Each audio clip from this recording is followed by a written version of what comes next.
আসসালামু আলাইকুম ওয়া রাহমাতুল্লাহি ওয়া বারাকাতুহু।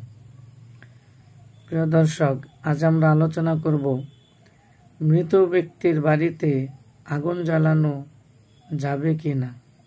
আমাদের সমাজে এই ভুল ধারণাটি আছে যে কেউ মারা গেলে সে বাড়িতে আগুন ধরানো যাবে না, চুলায় আগুন জ্বালানো যাবে না।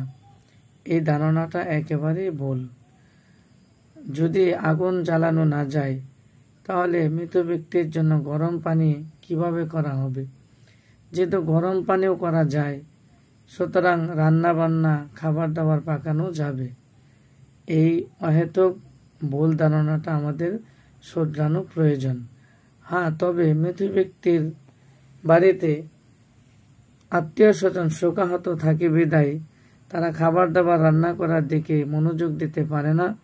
এই জন্য আত্মীয় স্বজনের কর্তব্য হলো ওই মৃত ব্যক্তির পরিবার পরিজন তাদের জন্য খাবার দাবারের ব্যবস্থা করা, আর তার পরিমাণ হলো 1 দিন 1 রাত্র।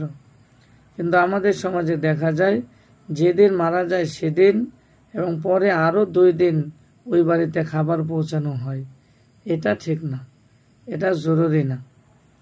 জরুরি হাদিসে যেটা পাওয়া যায়, আল্লাহ রাসূল আদেশ করছেন, মদিনায় যখন হযরতে জাফর ইবনে আবু তালিব রাদিয়াল্লাহু তাআলা আনহু ইন্তেকাল করলেন, তখন তিনি আদেশ করলেন যে তোমরা জাফরের পরিবারের জন্য খাবার দাবারের ব্যবস্থা করো।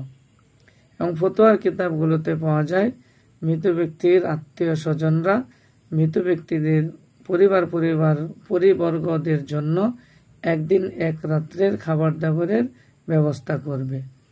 আল্লাহ তাআলা আমাদেরকে আমল করার উপর তৌফিক দান করুক।